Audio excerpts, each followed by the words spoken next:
अस्सलाम students, welcome to my YouTube channel. आज का जो हमारा टॉपिक है वो एक इम्पोर्टेंट लॉन्ग क्वेश्चन है। अगर आपको ये टॉपिक समझ में आ जाता है तो इसका मतलब है आपको रुदरफोर्ड एटॉमिक थ्योरी का भी कॉन्सेप्ट क्लियर हो गया और बोहर का भी।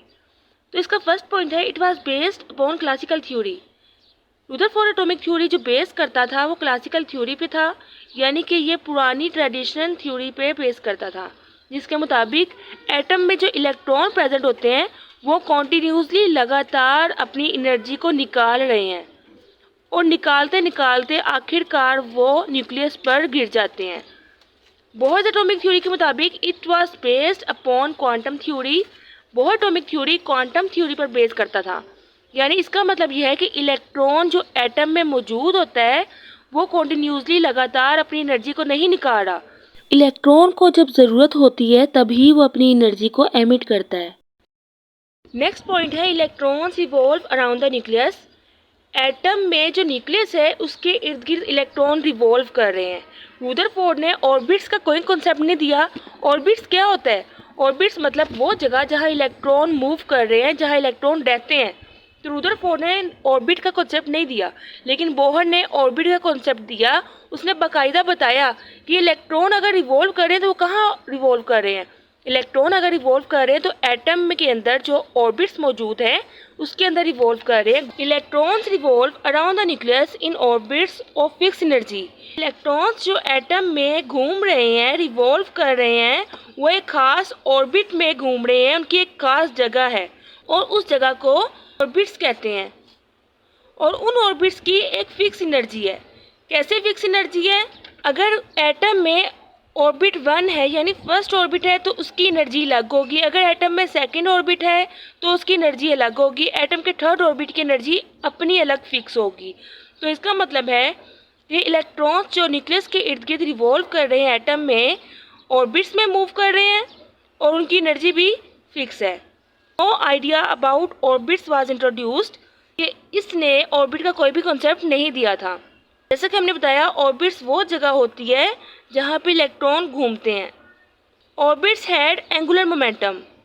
बोहर एटॉमिक थ्योरी ने ऑर्बिट्स का कॉन्सेप्ट दिया था और कहा था कि एटम्स में इलेक्ट्रॉन अपने ऑर्बिट्स में रिवॉल्व कर रहे हैं और उनकी एनर्जी भी फिक्स है और उन ऑर्बिट्स का एंगुलर मोमेंटम है। एंगुलर मोमेंटम का मतलब है कि इलेक्ट्रॉन्स का एक खास मैस है और एक खास वेलोसिटी है। इलेक्ट्रॉन एक खास वेलोसिटी से न्यूक्लियस के अराउंड अपने ऑर्बिट में रिवॉल्व कर रहा है। न्यूक्लियस से एक खास डिस्टेंस में वो रिवॉल्व कर रहे हैं।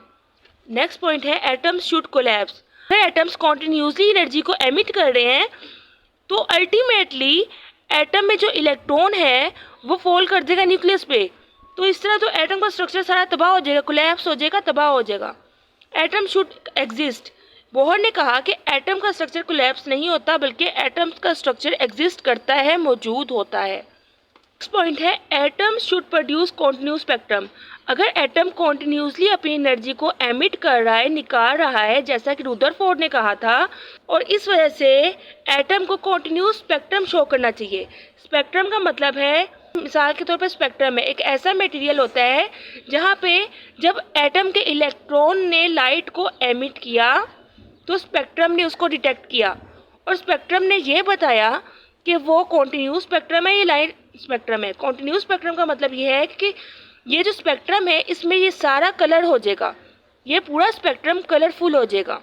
कि बोहर के मुताबिक एटम ने कॉन्टिन्यूस स्पेक्ट्रम शो नहीं किया बल्कि क्या शो किया? लाइन स्पेक्ट्रम शो किया।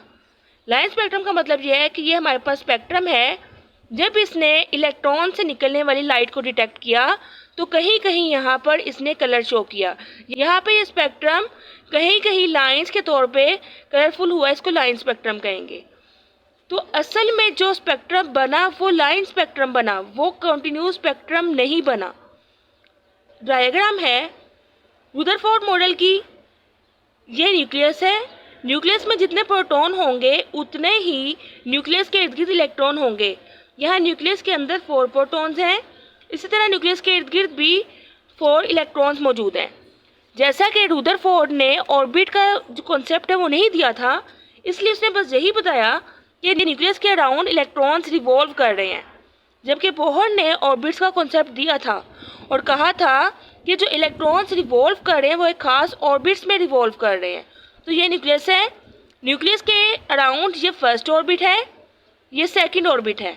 फर्स्ट ऑर्बिट की अपनी एक खास एनर्जी होगी, सेकंड ऑर्बिट की अपनी एक खास एनर्जी होगी, यानी कि इसको हम कहेंगे ये फिक्स एनर्जी है।